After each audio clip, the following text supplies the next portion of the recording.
solemnly swear the evidence here before the jury in the case now and herein shall be the truth, the whole truth, and nothing but the truth, so help me God. So, good afternoon, Mrs. O'Keefe. Yeah. All right, Mr. Brennan, whenever you're ready. Thank you, Your Honor.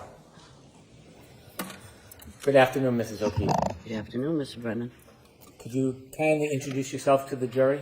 My name is Margaret O'Keefe. I am John O'Keefe's mother. Are you married? Yes, Who are you married to? John O'Keefe Jr. How long have you been married for? Too long. 53 years. I'm sorry, ma'am, I didn't hear you. 53. Long enough? How long have you lived in the area? We moved to Canton 3 years ago.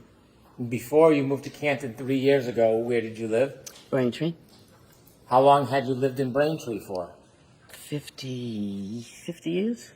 Did you begin your family in Braintree? No, we lived in Mattapan first, and that's where my daughter was born. And then we moved to Braintree. Your daughter was born when you were in Mattapan? Mm-hmm. Your daughter's name? Kristen. How many children did you have? 3. You, Kristen and John. And Paul. Is Paul the youngest, the baby? The baby. Did you raise your children, how long were you in Mattapan before you moved closer to here? I'm sorry, repeat that? How long did you live in Mattapan before you moved closer? 2 years And then the rest of the time you were in the area? in Braintree. And tell me a little bit about your immediate family. My daughter.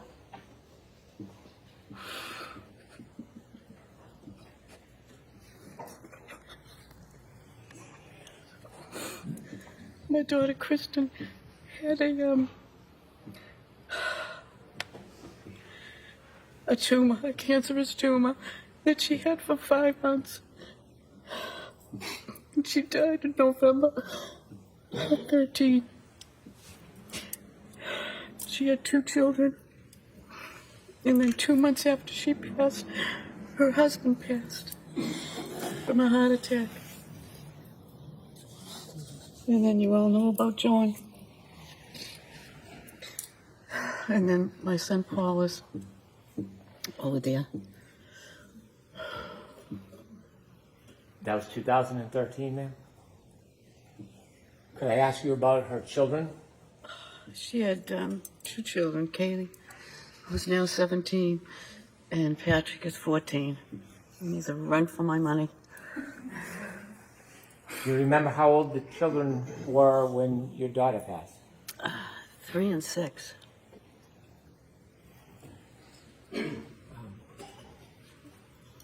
When that happened, was there any plan for the children? As far as Or what was going to happen with the children? when she passed Yes, ma'am. and when he passed, Yes, ma'am. my son decided to be the head guardian, and then we had I was the other guardian, and there was Steve's brother and sister were the other 2 guardians. So there's 4 of us. May I approach to adjust the microphone? Yes, please. Thank you. Talking too soft.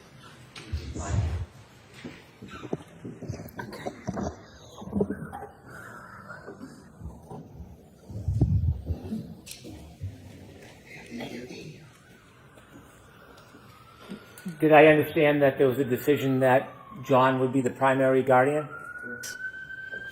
Can you share with us how that decision came about? Well, he was single. The other 2 guardians were married, and they didn't have children, but he decided to do it himself, and then I was the second one in case he needed me. So I was over there most of the time, like when the kids get home from school or, take them places, and then have them on weekends so he could have a break. So that's what I did. Did other people help out in addition to you and John? Yes, my husband was there, and Paul and Erin were there, and the other members of Steve's family. I understand at some point John worked in law enforcement. Yes. Besides that, could you just share just a little bit about him with us? He was a police officer at headquarters. And when he first started, he was in Hyde Park, and then he moved to Dorchester, and then into Boston itself, and that's what he did. I was hoping if you could tell us a little bit about John besides his work.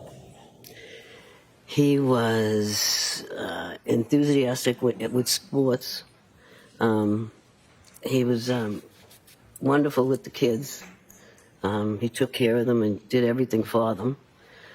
Take them places on vacations and everything. He was their number one, and they called him JJ. Would you mind if I showed you a photograph? No. May I approach? Yes.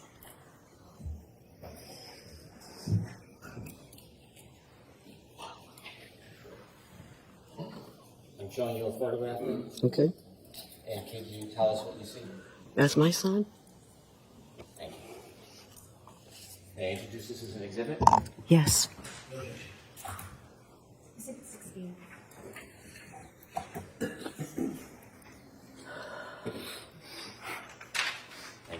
With the court's permission, I'd like to publish. Yes.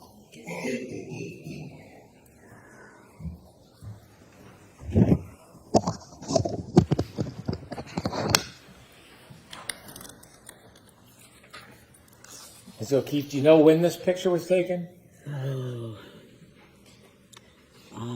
I really don't know. It was in the summer of I don't know what year. I really don't know the year. But is that one he probably took him to a fair or an amusement park, and he had his picture taken there with it. And then the kids were with him too. So. Do you know how old he was in that picture? 43, maybe. Okay. What year was John born? 75. Ms. Gilman, could you take the photo down, please?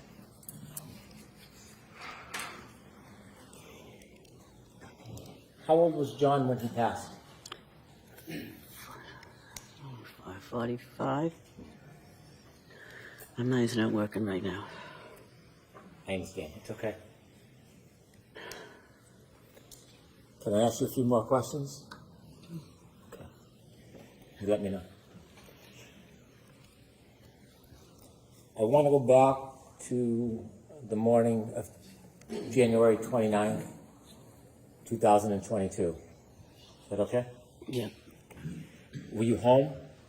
I was home in Braintree. In Braintree? Mm-hmm. Who were you with? My husband? Did you receive a phone call? Yes, from Carrie Roberts. It was about 6:15, between 6:15 and 6:30 in the morning. Did you know Carrie Roberts? Yes. How did you know her? She lived in Braintree for a while. John and her were friends. They went to the junior prom together. And then we found out that she moved. She lived in Canton, and she was around the corner from us, and she helped us out with the kids. And when you were helping take care of the kids, would you often see Miss Roberts? Yeah, because she'd take Patrick and her son Ryan places. And, yeah, so I saw her all the time. Often? Yeah. When she called you that morning, do you remember the conversation? Yeah, she said John was found in a snowbank. And I didn't understand, which I said, what do you mean, found in a snowbank? She said, they found him in the snow. They don't know what happened. She says he's brought up to the Good Samaritan Hospital. So she says, I'm going to come get you and Papa, because I don't want you driving. And I says, we can drive there. We both have four-wheel drives. So she says, no, I'm coming. So she came to get us. And it took a while to get there because the snow was bad. And in the meantime, I had called one of my nieces to find out, because one of my other nieces worked at Good Samaritan. I just wanted to know if she could find out anything about it. And I just couldn't get a hold of her. So when we get up there, they told us to sit in this room, and they would bring us down shortly. So finally they said, okay, you can go down. So we started walking down the corridor. And as I'm walking down, I hear Karen Reed yell, "Peg, is he dead? Is he dead, Peg? Peg, is he dead?"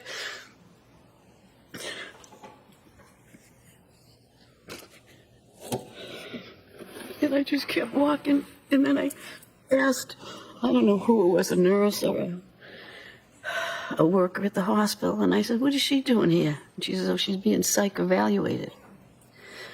So then they brought us down to the room where my son was.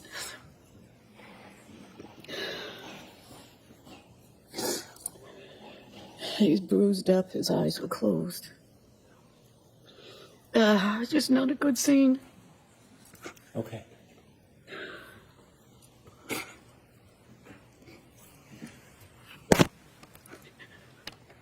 I'd like to go back, if I may. Okay. May I? Yep. When Kerry Roberts picked you up in the car, did anybody go with you and Miss Roberts on the drive from your home in Braintree to Good Samaritan Hospital? No, we were the only three in the car. Who was the third person? My husband? During the drive to Good Samaritan Hospital that morning, Yep. did you ever have a chance while you were in the car to speak to the defendant? Yes. Please tell the jury about that conversation. I asked her what happened, and she said, we went to a party. I left him there. I said, "You just left him there?" She said, "Yes, I just left him there." Did she say whether she left him inside or outside? No, she just said, "I left him there." Did she tell you whether or not she left him in the driveway or the street? She just said, "No, I just left him there." You told us that when you got into Good Samaritan Hospital, you were walking down the hallway and you had another interaction with the defendant. Yes. And you told us that she was asking if he was dead. Mm-hmm. Can you describe a little bit where in the hospital you had this interaction with her? When they took us down to the emergency room, the doors open, and there was a corridor to go down to the other rooms, and she was on the left-hand side, and that's when she saw me come in, and that's when she started yelling, "Is he dead, Peg? Is he dead, Peg?" So when she was yelling, could you describe her mood or demeanor? Was she animated? She's loud, and I don't know, she was just loud, and as she was saying it. And when she was asking you, "Is he dead? Is he dead?" did you again ask her a question? I just asked the nurse, "What is she doing here?" Okay. And did you speak to Miss Reed herself? No. No. At some point, and you and your husband got to see John? Yes. And were you with Kerry at some point? Kerry was there, and then my son Paul was there. How did you get home? I think I went home with Paul, and I think my husband went home with Kerry. We went back to Canton at the time. Do you remember generally the time frame? Was it morning, afternoon, evening? No, it was morning. Do you remember getting home that day? Yeah. It was snowy, icy. Was anybody home when you got back? No, it was just us. And then the kids started coming home. And that's when I was trying to, take care of them. And then there was a knock at the door. And it was Karen, her father, and her brother asked if they could come in. And I was just trying to calm the kids because Patrick was just out of control, yelling. And then they came in. And then he said, "Do you mind if we go upstairs and get a couple of her things?" Which I never should have let them go up there. But at the time, I just couldn't think straight. And I really didn't have anybody else to help me keep them down in the kitchen. So I don't know what they got up there, what they did up there. How long were they, when you say upstairs, do you know what room they went to? I assumed the bedroom. So I'm going to strike that, Mrs. O'Keefe. If you could just, what you actually know. You and Mr. Brennan can ask a better question. Thank you. Could I lead a bit? Ma'am, how many rooms are upstairs in John's home? 1, 2, 3, 4 bedrooms and an office. And off the master bedroom, there's a bathroom, and then there's a closet. It's a big house. Did you see the defendant and her father go upstairs? I didn't really see them go up, but I knew they were up there because I could hear them. You didn't follow them up or go to look? No. You didn't know which room or rooms they were in? No, I'm assuming the bathroom and the master bedroom. My question was poor. You didn't see which rooms they actually went in? No. How long was the defendant upstairs in John's home with her father? I don't know, maybe 10, 15 minutes? Did you see them come back down? No, I did not. When they were upstairs, what were you doing? I was trying to calm the kids. Both of them? But yeah, well, mainly Patrick. How was Patrick reacting? He was very upset once we told him because he slept over a friend's house the night before. And he just said, I'll never see him again.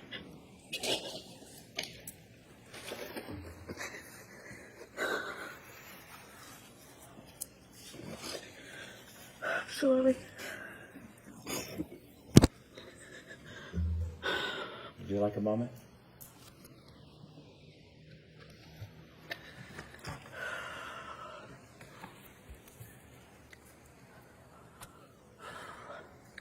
Mrs. O'Keefe, would you like to take a short break? No, that's fine. Thank you. You can just let me know when you're ready. Take your time. Okay, go ahead. You ready? Go ahead. Okay.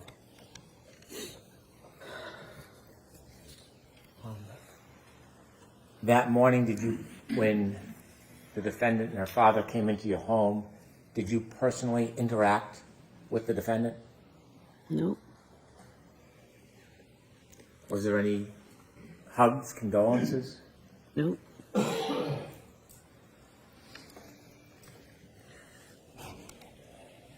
Did you ever confront the defendant with any accusations when she was in your home that morning? I don't even remember her being in the house. When she went upstairs, that's the last I saw of her. Did you ever lean over a kitchen island? Do you have a kitchen island in your house? No. Did you ever lean over the kitchen island and say, I think he looks like he got hit by a car? No. I don't remember talking to her that morning. Did you see when she left? Nope. Did you ever see her Lexus in the driveway? Nope. The children, who's their guardian and custodian now? Well, there's still 4 of us. 4 of us. Where do they live? One in Boston, one in Stoughton, and Paul's in Bridgewater, and me. Where do the children live? With me.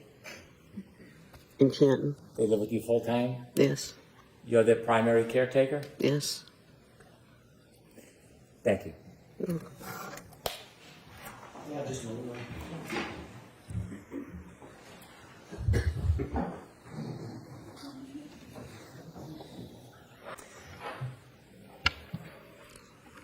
Mrs. O'Keefe, I'm very, very sorry for your loss. I have no questions for you. All right, Mrs. O'Keefe, you're all set. Thank you. Right, so what officer are you?